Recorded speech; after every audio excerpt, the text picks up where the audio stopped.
জিয়ান দত্ত, আপনি কবে আর্মিতে যোগ দিলেন? আমি কমিশন পেয়েছি 1952, কমিশন পেয়েছি। আমার ছোটোবেলা তো কেটেছে বাড়িতে, কলেজ লাইফ আমার কেটেছে খুলনায়। আমি কমিশন কিন্তু পেয়েছি খুলনা থেকে। যা আমি হোস্টেলে থাকতাম তখন খালি পার্টিশন হয়েছে, তো আমি হোস্টেলে আছি তখন সবাই তো চলে যাচ্ছিল, তো আমরা কয়েকজন ছেলেরা আমরা ছিলাম ওখানে, হোস্টেলে থাকতাম। ওখানে পত্রিকায় দেখলাম যে পাকিস্তান আর্মিতে কমিশন র্যাঙ্কে ছেলেদেরকে নেবে। তো আমরা বন্ধুবান্ধব সবাই আমরা গেলাম খুলনা সার্কিট হাউসে। তো আমরা ইন্টারভিউ দিলাম। তো ইন্টারভিউ দেওয়ার পর তখন একমাত্র আমি তখন সিলেক্টেড হলাম আউট অফ অ্যাবাউট 20 বয়েজ। তখন আমাকে বলা হলো যে তুমি সিলেক্টেড হয়েছো and you will get the final order from by your home address Habiganj. তো এই আর কি, তখন আমি ওটা করে আমি হবিগঞ্জে চলে গেলাম। হবিগঞ্জে যাওয়ার পর ওখানে আমি ইন্টারভিউ লেটার আসলো, তো ঢাকায় আসলাম। ঢাকাতে পাবলিক সার্ভিস কমিশন হলো, ওখানে ওই শাহবাগ জায়গাটা আছে ওখানে হয়েছিল। তো আমার ঢাকা সম্বন্ধিত কোনো আইডিয়া ছিল না। তো আসলাম, আমি এসে আমার এক বন্ধু, কিসমত ছিল কলেজ লাইফের বন্ধু, তো এ আবার সেলিমুল্লাহ মুসলিম হোস্টেলে থাকতো। তো আমি ওখানে গেলাম ওর কাছে, ও দেখে তো আশ্চর্য হয়ে গেল, বলে তুই হিন্দু হয়ে তুই এখানে আসবি কেন, তোকে কে নেবে? আমি বললাম ঠিক আছে, দিয়ে নিলে নেবে, নাহলে চলে যাব। তো পরের দিন ফাইনাল সিলেকশন বোর্ডে গেলাম। ওখানে গিয়ে টু মাই আটার সারপ্রাইজ আমি একমাত্র সিলেক্টেড হলাম। বাহ। রাফলি অ্যাবাউট খুব ভালো ভালো ছেলেগুলো ছিল, এবার 20-25 জন ছেলের মধ্যে আমি একমাত্র সিলেক্টেড। তখন আমাকে বলা হলো যে you go back to house home and you will get the final order and get ready to go to PMA Kakul. আমি বললাম আচ্ছা ঠিক আছে। ওই তারপরে অর্ডার আসলো, তখন আমি মা বাবাকে জানালাম, যে আমি কিন্তু আগে জানাইনি, কারণ আমি তো আই ওয়াজ নট শিওর। তখন মা বাবাকে জানালাম যে এরকমভাবে আমি তো সিলেক্টেড হয়েছি, তো এই চিঠি এসছে, তো I have to go to Kakul. Kakul চিনিও না, এগুলো না। তবে ভগবান আমার একটা সাহায্য করেছে, সব জায়গায় আমার জানাশোনার লোক ছিল। যেরকম ঢাকাতে আমি যাব, পশ্চিম পাকিস্তানে যাব, তো স্টেশন হেডকোয়ার্টারে, লাকিলি স্টেশন হেডকোয়ার্টারে আমারই হবিগঞ্জের মেজর, নামটা ভুলে গেলাম, যাই হোক উনি ছিলেন ওখানে স্টাফ অফিসার। তো উনি তারপরে আমাকে সমস্ত গাইড টাইড করলেন। তারপরে ওখান থেকে আমি ডেকোটা তখন ছিল, ডেকোটাতে গেলাম। দিল্লিতে তখন হল্ট দিয়ে গেলাম, ওখানে করাচি ওখানে ছিলাম। ওখান থেকে তারপরে কাকুলি চলে গেলাম। কাকু চলে গেলেন। তো আপনি পাকিস্তান তো একটা ধরেন কমিউনাল স্টেট ছিল, তার ইথোসগুলো সবই কমিউনাল ছিল। আপনি বিইংয়ে সংখ্যালঘু সম্প্রদায়ের মানুষ, কোনো বৈষম্য লক্ষ্য করেছেন, ডিস্টিংশন আপনার কোনো আমি আপনাকে বলি, বুঝলেন, আমার কিন্তু এইসব জিনিসে আমার কোনো সময় কোনো ছিল না। আচ্ছা। কারণ আমার বন্ধু বান্ধব, আমরা খেলাধুলা করতাম, পড়াশোনা করেছি, এদিকে আমাদের বড় বেশি নজর ছিল না। আর হয়তো আমার কপাল ভালো যে আমি আমার বন্ধু বান্ধব খুব ভালো পেয়েছিলাম। তো এই জিনিসগুলো যে কে হিন্দু কে মুসলমান, এইগুলো I never bother for all this things. জি। আর এই জিনিসটা যদি আমার কাছে থাকতো তাহলে কিন্তু আমি পাকিস্তান আর্মিতে যেতাম না, আমার এটা ছিল না। তবে ওখানে যখন আমি প্রথম গেলাম, আমার যাওয়ার আগে আমার মা, আমরা পুজোতে আমরা একটা এখানে বাঁধি, জি। একটা সুতো বাঁধি, জি। মা আমাকে দেয় এটা ইয়ে। তো আমি এটা নিয়ে গেছি, তখন ওখানে যখন আমি গেলাম ইয়ে করছি, তখন আমার যে বড় অফিসার পিএমএতে কাকুলে, তখন আমাকে সে বলেছিল যে দেখো তুমি কিন্তু এই সুতোটা ছিঁড়তে হবে, ইউ ক্যানট পুট ইট। আমি বললাম দেখো আমি পারবো না, কারণ এই সুতো আমার মা দিয়েছে, it is given my mother, I can't tear it off, I will maintain till it goes just itself. সে কিন্তু আর কিছু বলেনি। তখন থেকে আমার মনের ভেতরে একটা খটকা লেগেছিল। তবে আমি বলবো যে পিএমএতেও কিন্তু আমার সঙ্গে তারা কিন্তু অত খারাপ ব্যবহার করেনি। মিলিটারি একাডেমিতে? না, মিলিটারি একাডেমিতে ইভেন খাওয়া দাওয়ার মধ্যে পর্যন্ত আমার জন্য আলাদা খাওয়া আসতো আমার তাই তবে একটা জায়গায় আমার সবচেয়ে বেশি খারাপ লেগেছিল, when I got commission, আমি কিন্তু ইস্ট বেঙ্গল রেজিমেন্টে কমিশন পেয়েছিলাম। আমাদের 2 বছর ইয়ের পরে, 2.5 বছরের পরে আমি কমিশন পেয়েছি ইস্ট বেঙ্গল রেজিমেন্ট। আমি তখন এই বেঙ্গল এগুলো কোর্স, এই ইয়ের কমিশনের পর আমাদেরকে কোয়েটাতে কোর্স করতে হয়। তো আমি তখন বেঙ্গল রেজিমেন্ট হয়ে আমরা কোর্স করেছি, অনেক ছেলেরা ছিল তখন, আমরা কোর্স করেছি সব অফিস ইয়ের সেকেন্ড লেফটেন্যান্ট, আমরা টেকনিক্যাল কোর্স আমরা করতে হয়। তো যখন নাকি আমার কোর্সটা শেষ হচ্ছিল, তখন আমাকে কমান্ড্যান্ট ডাকিয়েছে, ডেকে বলে যে আই এম সরি, জিএসকিউ থেকে অর্ডার এসছে, তুমি বেঙ্গল রেজিমেন্টে তোমার বদলি করে তোমাকে ফ্রন্টিয়ার ফোর্সে দেওয়া হয়েছে। সে জায়গায় আমার মনে খুব খারাপ লেগেছে। আমি তখন বললাম যে দিস ইজ ভেরি ব্যাড, কারণ আমাকে তুমি দিয়েছো কমিশন র্যাঙ্ক, দিয়েছো বেঙ্গল রেজিমেন্টে, নাও তুমি বলছো আমি ফ্রন্টিয়ার ফোর্স রাইফেলে আমি যাব। I don't feel well. কি কারণে করেছিল মনে হয়, কেন ওটা করেছিল করেছিল বুঝতেই তো পারছেন, বেঙ্গল রেজিমেন্ট মনের ভেতর তাদের একটা ইয়ে ছিল বোধ হয়, তার জন্য ইয়ে করেছে। But I didn't like it. তবুও আমি তাদেরকে বলেছিলাম যে আই ডিডন্ট লাইক ইট। বলে যে সরি, ইট ইজ দ্য জিএসকিউর order, so you have to comply. আমি বললাম দ্যাটস অলরাইট। কোথায় যেতে হবে? হায়দ্রাবাদে গেলাম। তখন এইট ফ্রন্টিয়ার ফোর্স রাইফেলে আমার পোস্টিং হলো, বেঙ্গল রেজিমেন্ট আমাকে দিল না। তখন থেকে আমার মনে একটা খটকা কিন্তু লেগেছিল। তারপরে আমি চালিয়ে গেছি, এই আর কি। তো এই 1 মার্চ থেকে 25 মার্চ 1971 সালে আপনি কোথায় ছিলেন?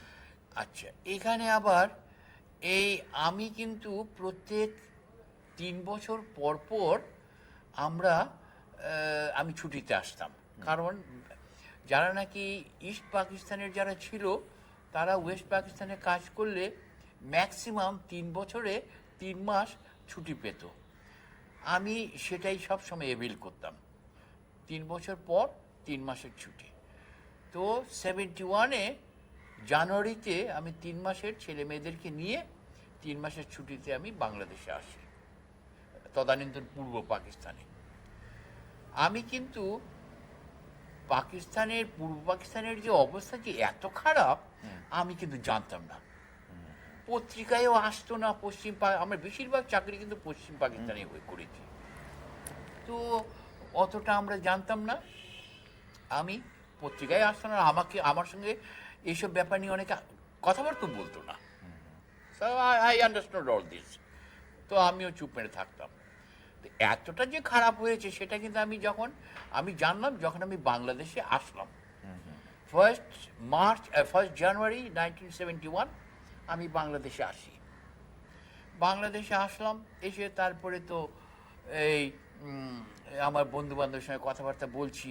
তারপরে আমি জানলাম বাংলাদেশের অবস্থা ভালো, তদানীন্তন পূর্ব পাকিস্তানের অবস্থাটা ভালো না, ইটস কোয়াইট ক্রিটিক্যাল। কিন্তু আমার মনে মনে তখন খালি ভাবছিলাম কি করব। আমার কিন্তু জীবনটাকে কিন্তু চেঞ্জ করে দিয়েছে আমার বঙ্গবন্ধু 7 মার্চের যে ভাষণটা, এটাই কিন্তু আমার জীবনে একটা নাড়া দিয়েছে। আমি কিন্তু ওই পশ্চিম পাকিস্তানে চলে যাব করছিলাম, কিন্তু ওনার যে ভাষণটা ছিল ওইটা আমাকে এতভাবেই করেছিল যে এবারের সংগ্রাম মুক্তির সংগ্রাম, এবারের সংগ্রাম স্বাধীনতার সংগ্রাম, যার যা কিছু আছে তা দিয়ে শত্রুর মোকাবেলা করবে। এই যে একটা কথা, এটা আমাকে যেভাবে নাড়া দিয়েছে, তখনই আমি চিন্তা করেছি যে না, আমি মুক্তিযুদ্ধে যোগ দেব। আর বাই দ্যাট টাইম 25 মার্চের যে অনস্লট, যে বাঙালিদের এগেনস্টে যেভাবে পাকিস্তানিরা শুরু করেছিল, স্বাভাবিকভাবেই আমার মনে একটা নাড়া দিয়েছিল। And that is wire I decided to join the মুক্তিযুদ্ধ। পাকিস্তান আর্মিতে থাকা অবস্থায় কিছু টের পান নাই যে ওদের এরকম একটা পরিকল্পনা থাকতে পারে যে কি যেন বাংলাদেশের পরে একটা মিলিটারি সলিউশন চাপিয়ে দেওয়া? আমি টেল ইউ ফ্র্যাঙ্কলি, আমার অতটা, কারণ এর দিক থেকে আমি কিন্তু চিন্তাই করিনি। আমার এইসব জিনিস দিয়ে মনও ছিল না, আর আমার সঙ্গে কেউ কথাও বলতো না, আর আমি একা তো, I was the only one. আচ্ছা আচ্ছা। এবং এই পরিস্থিতিতে কিন্তু আমি বাধ্য হয়েছি, আমি বিয়ে করতে বাধ্য হয়েছি, কারণ আমি বলছি যে আমাকে তো বেঁচে থাকতে হবে।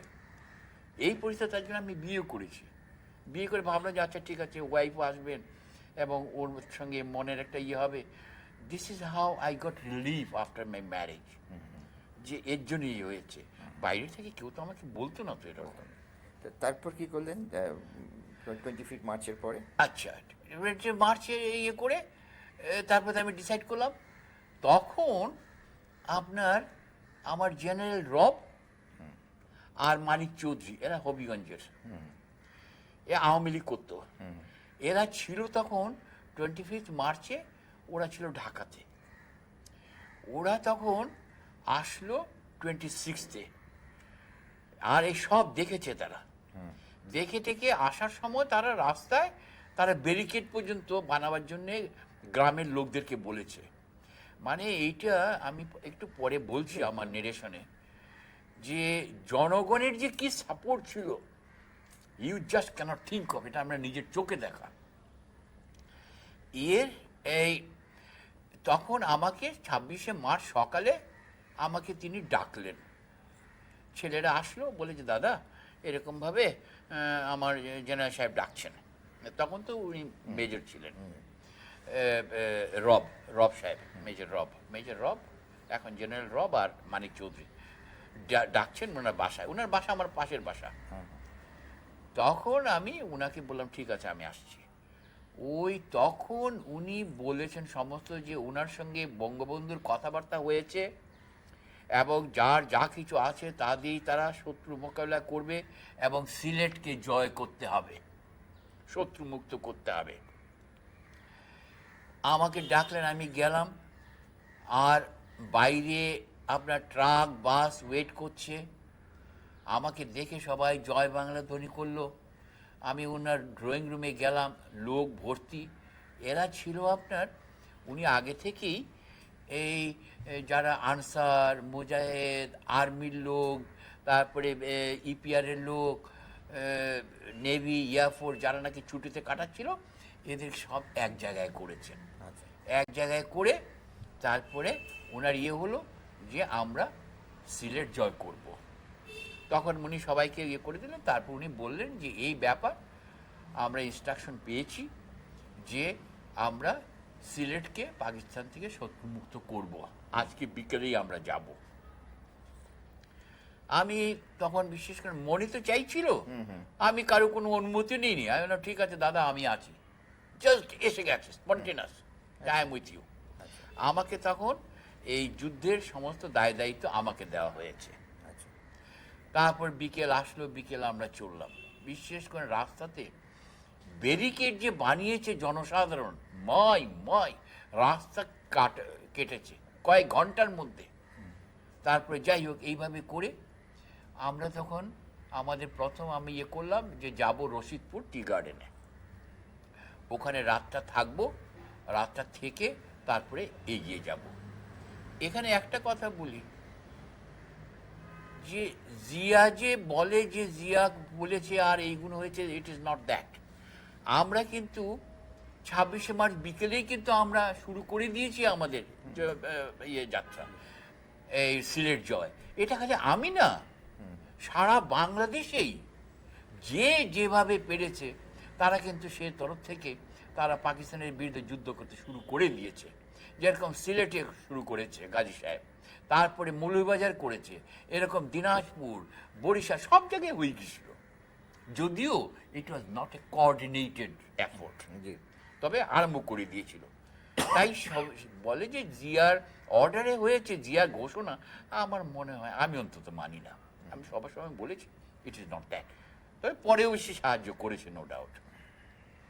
এইভাবে করে তারপরে আমরা এগিয়ে গেলাম, একটার পরে একটা চললাম, সিলেট পর্যন্ত গেলাম।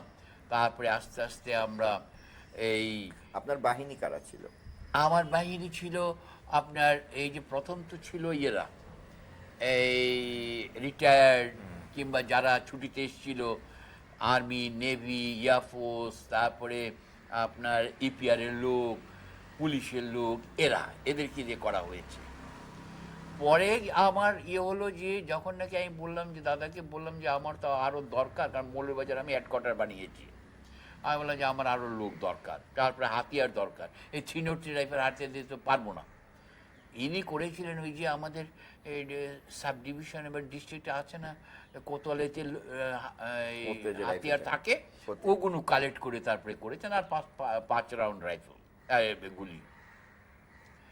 তারপর উনি যখন আমরা যখন মৌলভীবাজারে গিয়ে আমরা যখন আমার হেডকোয়ার্টার বানালাম, তখন উনি 4 ধার থেকে আমার বিডিআর ইপিআরের লোকগুলোকে আনলেন, এক জায়গায় করলেন, এবং ইপিআরের তখন সব রকম হাতিয়ার আসলো, ওয়েপন্স, এমিনিশন সমস্ত কিছু আসলো, এগুলো আসলো।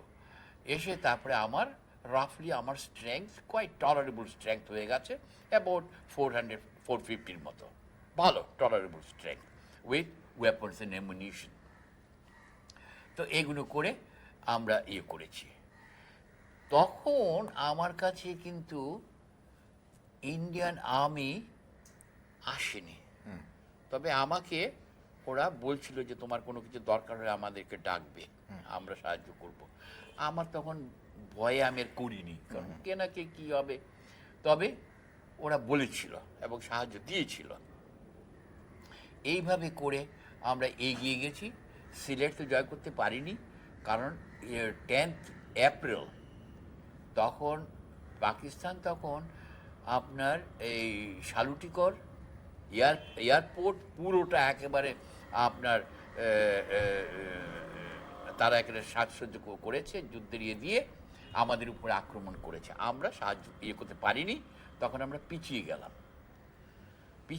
তখন আমরা ইন্ডিয়াতে, আমি শেওলা সুতারকান্দি হয়ে আমরা ওখানে আমি আমার স্টেশন করলাম।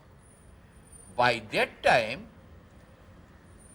আমার খবর আসলো, অতদিন কিন্তু আমরা কিন্তু ডিসঅর্গানাইজড, জি আমরা নিজেরা করেছি, কোনো রকম অর্গানাইজ ছিল না। এই সারা পূর্ব পাকিস্তানে আমি আমার মতো করেছি, দিনাজপুর মতো করেছে, এরকম করেছে।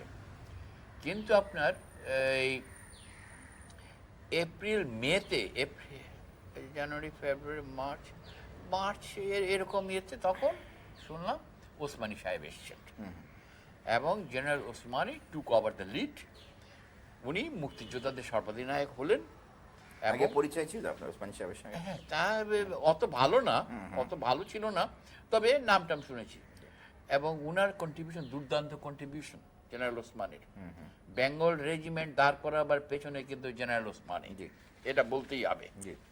এবং মুক্তিযুদ্ধের সর্বাধিনায়ক এবং বাংলাদেশ স্বাধীনতার অবদান, আমি বলবো উনার অবদান রয়েছে, এটাকে অস্বীকার করতে পারবে না। আজকে সেদিন উনি ছিলেন বলেই কিন্তু মুক্তিযোদ্ধাদের একটা এই ইউনাইটেডলি আমরা ইয়ে করেছি। উনি এসেই তারপরে উনি সারা বাংলাদেশের যারা আছে 11টা সেক্টরে ভাগ করলেন।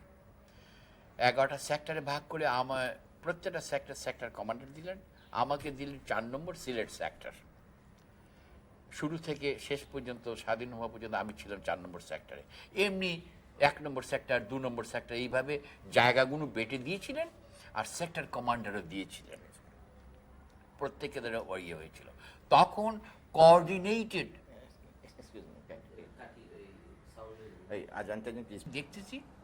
তা আমি তো সাইদিকে চিনি না, তো শুনলাম সাইদি আমার পাশের ইয়েতে আছে। তা আমি এমনি পড়ে আছি বিকেলে, তখন আমাকে জাগালো, বলে যে সাইদি সাহেব এসছেন। আমি বললাম আসেন, এরকম করলাম, কথাবার্তা বলছি। তারপরে ভালো কথাবার্তা, বিশেষ করে তাই না? এর সঙ্গে যতক্ষণ কথাবার্তা হলো না, রিয়েলি গুড। আচ্ছা এবং আমি যা যা বলেছি, হি অ্যাকসেপ্টেড এভরিথিং। আচ্ছা। আচ্ছা, তো কথাবার্তা হয়েছে, এইগুলো হয়েছে। তারপরে আমি গেলাম সিলেট। বিশ্বাস করে সিলেট গিয়ে আমাকে বলে কি, আমার ছেলেরা বলে, কাকু এরকমভাবে আপনি সাইদির সঙ্গে কথাবার্তা বলেছেন, এইগুলো করেছেন, এ তো এখন টেপ চালিয়ে দিয়েছে। চিন্তা করে, এটা টেপ করে রেখেছি। ইয়া, চিন্তা করে দেখেন, আমি কিন্তু বুঝতেই পারিনি যে এইগুলো Criminal. করেছে। বলে যে আপনি এই কথা বলেছেন এইগুলো। আচ্ছা, আমি বললাম আচ্ছা, এ তো দারুণ। টেপ করে এটা বাজারে ছেড়েছে না? হ্যাঁ, ওরা শুনেছে। ফলে আপনাকে সাবধানে কথাবার্তা বলতে হবে। আর সাবধানে কি, আমি আমার কথা আপনার বলেছি। কথাই বলেছেন। না, এরা যে কতখানি যে, ক্যালকুলেটিভ, দেখেন এটাকে করে না, এটা তো না এরা মানে কতখানি যে দারুণ আর কি। করে করে দেন। চিন্তা করে এটা এইটা করে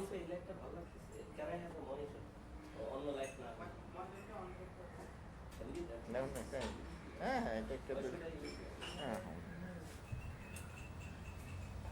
কি আরম্ভ করবো? হ্যাঁ, আমরা আমি একটু একটু দেখে নিই। আপনি স্যাটিসফাইড হতে হবে, ঠিক আছে। স্বপন দেখেন।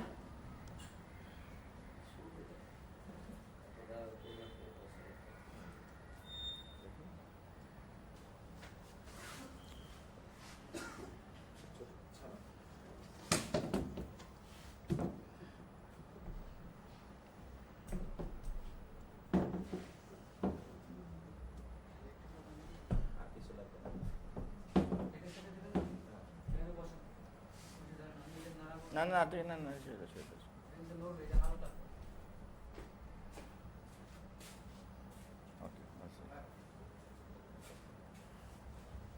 ওকে আচ্ছা ready stand by ready night okay আচ্ছা ফ্যানটা অফ করে সরোয়া দৌড়ে ফ্যানটা অফ করে দাও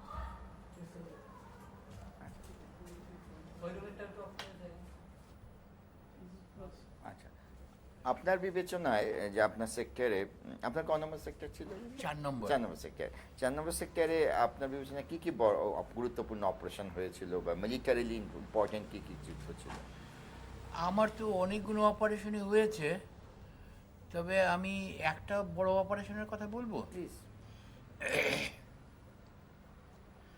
এটা হলো আপনার এই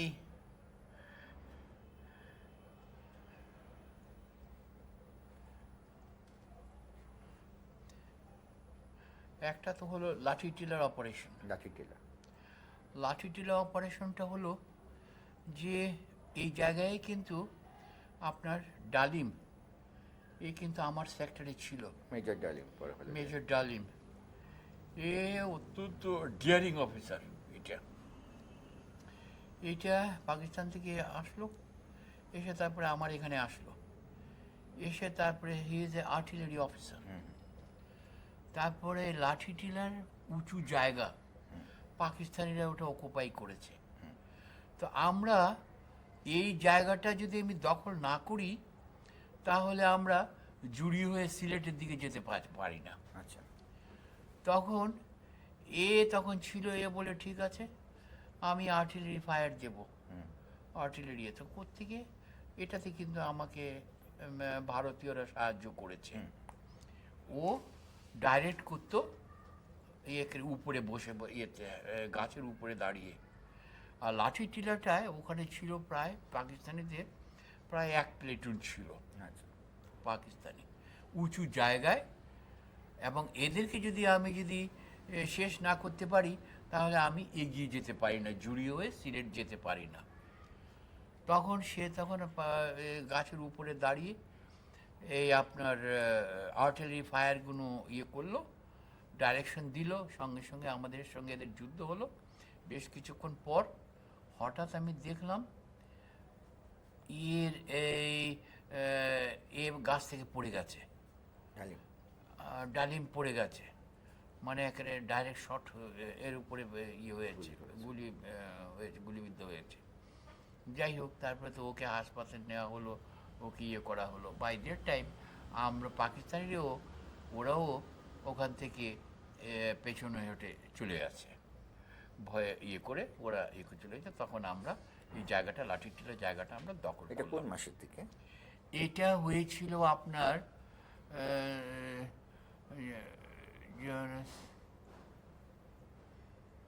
সেপ্টেম্বর সেপ্টেম্বর হবে। আর সবচেয়ে আমার যেটা হয়েছিল সেটা হলো Kanaighat operation. This is the best operation আমি বলবো। এটা হলো আমার লাস্ট অপারেশনও ছিল, কানাইঘাট অপারেশনটা। কানাইঘাট অপারেশনটা এরকম ছিল, কানাইঘাট হলো আপনার এই নদীর পাড়ে, কানাইঘাট। কোন নদী? হ্যাঁ, সুরমা নদী। সুরমা নদীর একটা পার্ট, এটার পাড়ে কানাইঘাটটা। এবং এইটা প্রায় একটা কোম্পানি পাকিস্তানিরা এটা অকুপাই করেছিল। অ্যান্ড এটাই কিন্তু আমার লাস্ট আমি বলবো জায়গা, যেটা দখল যদি আমি না করি তাহলে আমার যে ট্রুপস জাকিগঞ্জ, আটগ্রাম, এগুলো থেকে আমি সিলেট জয় করতে পারি না। কিন্তু আমার আলটিমেট অর্ডারই ছিল যে I have to occupy Sylhet, I have to capture. তো তখন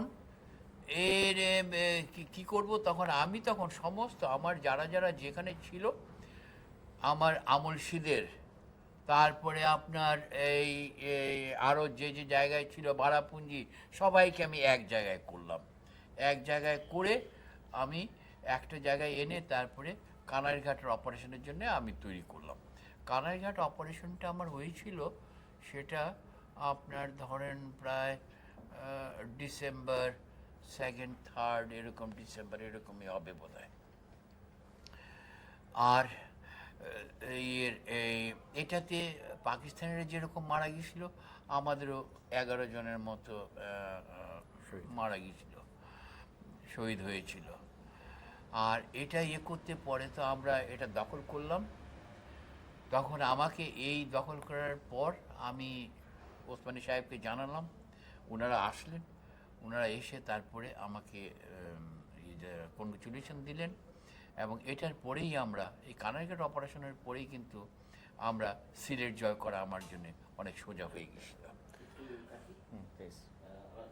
কতগুলো সেক্টর করা হয়েছে? 11টা সেক্টর, পূর্ব পাকিস্তানকে আমার জেনারেল ওসমানী যখন টেক ওভার করলেন, তারপরে আমরা কিন্তু তার আগে আমরা কিন্তু ডিসঅর্গানাইজড হয়েছে করতাম, একজনের সঙ্গে আরেকজনের কোনো রকম লিঙ্ক ছিল না, তো নিজেরা করেছি। কিন্তু আমার জেনারেল ওসমানী আসার পর উনি সারা পূর্ব পাকিস্তানটাকে 11টা সেক্টরে ভাগ করলেন এবং প্রত্যেকটা সেক্টরে এক একজন সেক্টর কমান্ডার দিলেন, আর তাদের এরিয়াও দেওয়া হলো।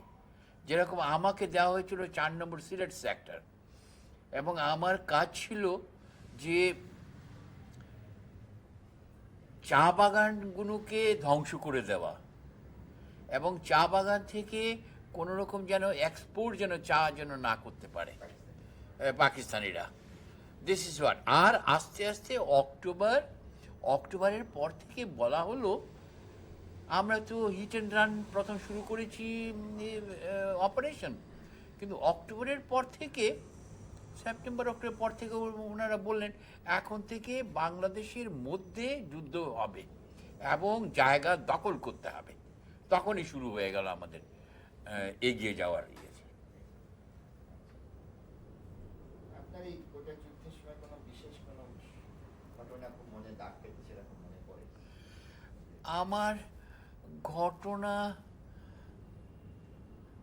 আমার দাগ কেটেছে আমার একটাই হলো, কুতুব বলে একটা ছেলে, নায়েক কুতুব, এ কিন্তু তদানীন্তন ইপিআরে ছিল। ছেলেটা দুর্দান্ত ডিয়ারিং, আমার খুব ভালো লাগতো ছেলেটাকে। এটা হয়েছে কি, এই শেওলা সুতারকান্দি তখন জলে ভরে গেছে, বর্ষা। জি। আর তখন আমার খেওয়াটা আমার খুব দরকার, খেওয়া ছিল একবার ওপার করবার জন্য, খেওয়া ছিল। তখন খেওয়াটা তো আপনার খেওয়া নৌকো এটা পাকিস্তানের দিকে ছিল। তখন আমি কুতুবকে বললাম যে কুতুব, এই আমার তো এই নৌকোটা দরকার, কারণ এটা না হলে তোরা যাবি কি করে ওই পারে। তো বলে ঠিক আছে স্যার, আমি আনতেছি ইয়ে করে। তো এখনো মনে পড়ে, বুঝলেন, আমি এর সঙ্গে আর একটা ছেলে ছিল, বলে আমরা দুজন যাচ্ছি, আমি নিয়ে আসবো স্যার। আমি বললাম ঠিক আছে, সাবধানে যাবি। তো করেছি কি, ওপারে তখন পাকিস্তানিরা নৌকোটা আটকে রেখেছে, আর জলে ভরা এই নদীটা। আর তখন আপনার স্রোতে আপনার এই কচুরিপানা ভাসতেছে। আমি জানি না, হঠাৎ ও যখন গেছে, কাছাকাছি গেছে, পাকিস্তানিরা হয়তো টের পেয়েছে। টের পেয়ে যা আপনার করেছে, গোলাগুলি করেছে। আমি তখন আমরা শুনতে পাচ্ছি আওয়াজ ওপার থেকে, কিন্তু আমার তখন মনে হলো কুতুব বোধহয় মারা গেছে, এটাকে আমি আর পাবো না, মানে এত গোলাগুলি হয়েছে। তো আমি তো আশা ছেড়ে দিয়েছি, দুদিন হলো সে আসে না। তারপর একদিন সে এসে উপস্থিত, বিকেলে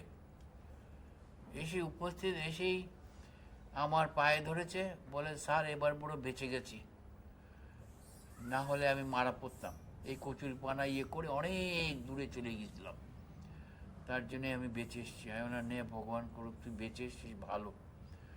ওকে আমি আশীর্বাদ করলাম। এইটা একটা দারুণ একটা ইনসিডেন্ট আমার এই ইয়ের। মৃত্যুর কাছে। তবে এই বেচারাকে একে আমি আটকাতে পারিনি, এটা এত ডিয়ারিং ছিল না। শেষে লাস্ট অপারেশনে, খাদেমনগর অপারেশনে, এই আরেকটা অপারেশন, একে আমি কতবার একে বলেছি, একেবারে মুখোমুখি পাকিস্তানের ট্রুপস আপনার মসজিদের উপরে, এগুলোকে মসজিদ বলে না, ওই যে ঈদগাহ, ঈদগাহর উঁচু জায়গা, লাস্ট খাদেমনগরের আমার অপারেশন। ঈদগাহ পাকিস্তানিরা এটাকে আমাকে দখল করতেই হতো, আর এদিকে আপনার আমরা আছি, আমরা করছি, এই অপারেশন করতেছি। এই কুতুব এইটা একা ওপেন শেষ গোলাগুলি করতে করতে করতে করতে চলে গেল, আমার চোখের সামনে সে মারা গেল পাকিস্তানিদের। এত ডিয়ারিং ছিল ছেলেটা। অবশ্যই তাকে আমি খাদেমনগরের পাহাড়ের আমি কবর দিয়েছি, সে এখনো হয়তো কবরটা রয়েছে।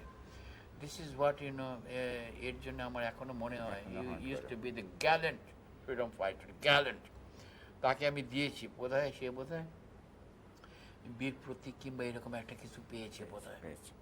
পাকিস্তানিদের খুব ব্রুটালিটির কোনো উদাহরণ আপনার মনে পড়ে? ওরা তো খুব ব্রুটাল ছিল, জানতাম। পাকিস্তানিদের নৃশংসতার কোনো বিশেষ উদাহরণ আপনার মনে পড়ে, যেটা আপনাকে মনে খুব দাগ কেটেছে? পাকিস্তানিদের নৃশংসতার কোনো? পাকিস্তানিদের নৃশংসতা আমি দেখিনি, তবে আমি যেটা শুনেছি, কারণ আমি তো তখন যুদ্ধে। জি। এখন যুদ্ধের সময় কি হয়েছে সেটা তো আমি দেখিনি।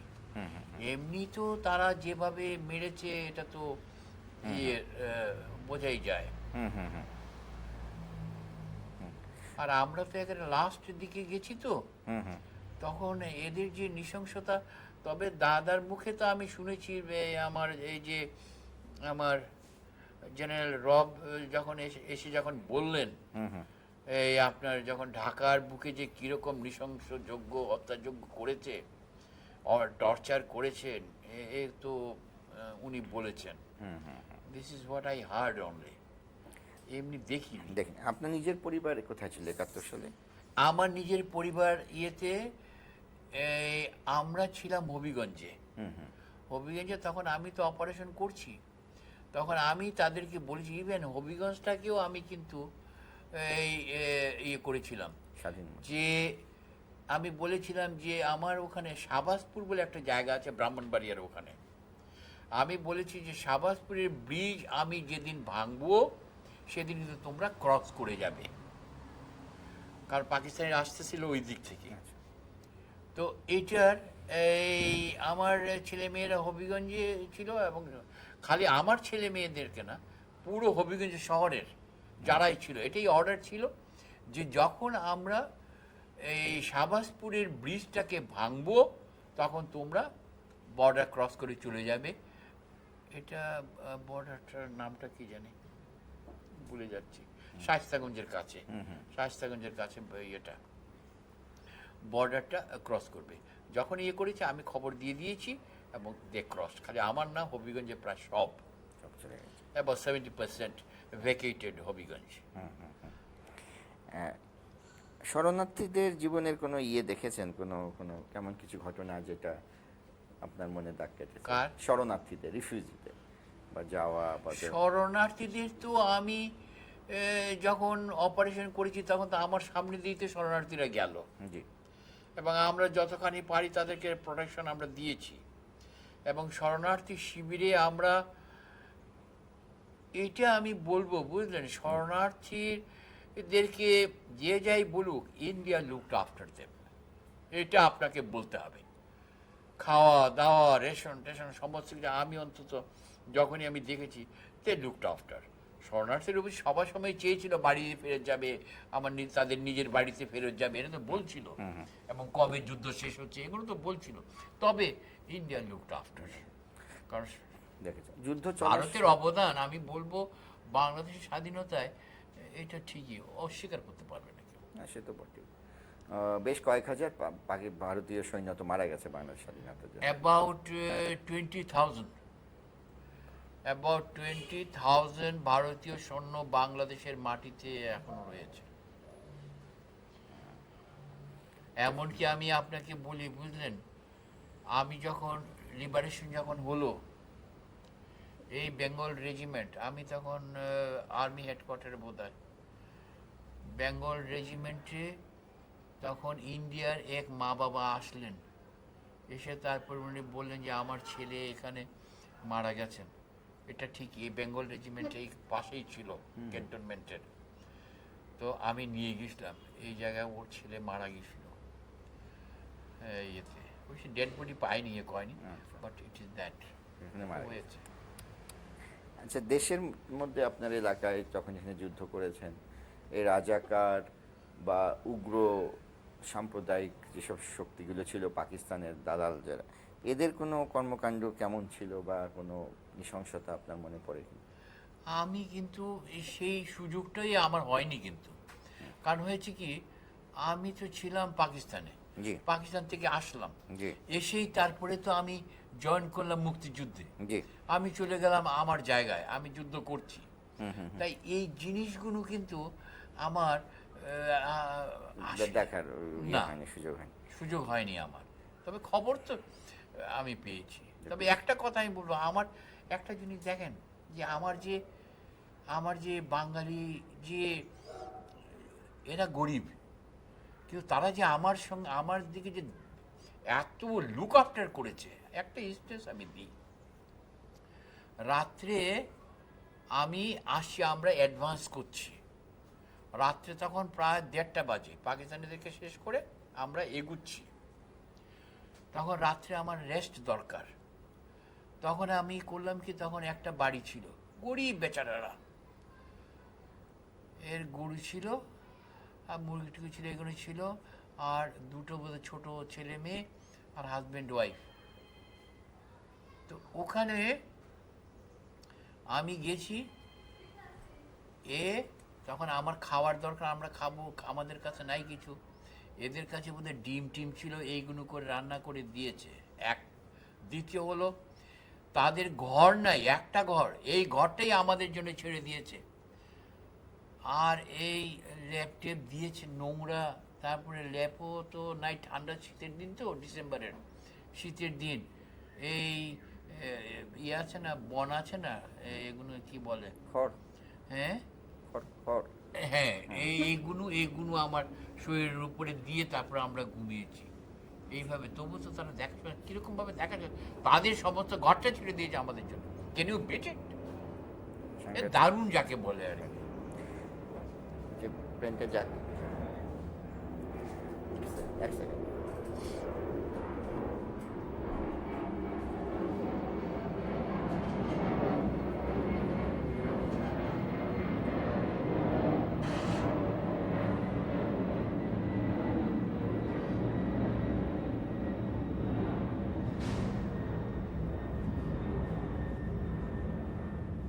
না, এখন অবশ্যই অনেকে অনেক কিছু বলে, বাট আই টেল ইউ, যারা নাকি এখানে ছিল, বাঙালি যারা ছিল, really they had such a soft corner for the freedom fighters. অত আমি দেখেছি, না খেয়ে আমাদেরকে দিয়েছে, না ইয়ে করে আমাদেরকে জায়গা দিয়েছে থাকবার জন্য। এটা কম কথা। আর একটা ইনসিডেন্ট আমি বলি, বুঝলেন, it's a very important incident. এই আমরা এই লাস্ট ইয়েতে জি, সিলেটে ইন্ডিয়ান ইয়ে দিয়ে এই ছত্রি, এগুলো কি বলে, প্যারাট্রুপার্স না? প্যারাট্রুপার্স, রাত্রের অন্ধকারে প্যারাট্রুপার্সকে নামিয়েছে ইন্ডিয়া এই সিলেটের শহরের মধ্যে। আচ্ছা, আমার কাছে একটা খবর এসছে খালি, আর আমি কিছু জানি না, যে প্যারাট্রুপার, এটা লাস্টের দিক দিয়ে প্যারাট্রুপার নামিয়েছে। এই প্যারাট্রুপার যে নামিয়েছে, কই আমার বাঙালি যারা ছিল কেউ তো বলেনি পাকিস্তানিকে যে এগুলো ইন্ডিয়ান ট্রুপস নামিয়েছে, এইগুলো করেছে। যে কতখানি তাদের মনের ভিতরে আঘাত পেয়েছিল বাঙালিরা, এবং they kept it secret. This really a great thing. আপনার কি কখন এরকম যুদ্ধ চলাকালীন মনে হয়েছিল যে বাংলাদেশের স্বাধীনতা অনিশ্চিত হয়ে পড়ছে? কখনো কি এরকম একটা হতাশার ব্যাপারে ঘটছিল না? সবসময় আপনার আশাবাদী ছিলেন যে বাংলাদেশ স্বাধীন হবে? এটা কথা ঠিকই, মাঝে মাঝে আমরা হতাশা হয়ে যেতাম, এটা কথা ঠিক, এটা কথা ঠিক, আমরা হতাশা হয়ে যেতাম। তবে আবার আরেকটা জিনিস দেখতাম, যে আমাদের কিন্তু এই যে অ্যাকসেসগুলো আমাদের, তারপরে আপনার ইন্ডিয়ান নিউজ, বিবিসি নিউজ, এই যে আসতো, এগুলো কিন্তু খুবই আমাদেরকে সাহায্য করেছে। এতে আমাদেরকে অনেক সাহায্য করেছে, কিন্তু মনোবলটা আমাদেরকে Spirit-টা, অনেক বাড়িয়ে দিয়েছে। spirit-টা। কবে বুঝতে পারলেন যে মুক্তিযুদ্ধ শেষ হতে চলেছে বা বাংলাদেশ স্বাধীন হতে চলেছে? কবে একটা ইয়েটা দৃঢ় হলো, বোধটা? আমরা তো বাংলাদেশ, আমার তো সিলেট। হ্যাঁ, না, আমাদের প্রায় শেষ, এটাই লাস্ট প্রশ্ন ছিল আমার। হ্যাঁ, ঠিক আছে। অসাইদিনের কথা একটু বন্ধ করতো। না, ঠিক আছে, মানে এখন তো শেষ হয়ে গেছে। আর প্রশ্নটা ছিল যে কবে বুঝতে পারলেন যে বাংলাদেশ স্বাধীনতা, যুদ্ধ শেষ হতে চলেছে, বাংলাদেশ স্বাধীন হতে চলেছে, এটা কবে নাগাদ আপনি বুঝতে পারলেন? আপনার কাছে জানতে পারলেন মনে হলো?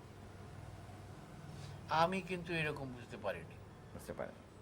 আমি বুঝতে পারিনি, তবে লাস্ট ইয়েতে এই এই আমরা এগুলো খবর পেয়েছি। আর এখন কোথায় পাকিস্তানিরা কিভাবে আছে, এগুলো তো আনসার্টেন, তো এনিমি তো আনসার্টেন, কোত্থেকে পপ আপ করবে। তবে এখন আমরা যে সিলেটের যে আমরা করেছিলাম, অন্তত সিলেট জয়টা, এটাই কনফার্মড দ্যাট সিলেট আমরা জয় করে ফেলেছি। তবে এখন এটাও আমি এগুতে যেতে পারতাম না, কারণ ইন্ডিয়ান আর্মি ছিল, এরা আমাকে এগুতে দেয়নি, বলেছে এখানে থাকে, এর বেশি যাবে না, কারণ তারাও তো সমস্ত কোঅর্ডিনেট করতেছে। তো তবে শেষ হয়ে গেছে সেগুলো আমরা টিভি ইয়েতে নিউজে শুনেছি যে এরকমভাবে হয়েছে।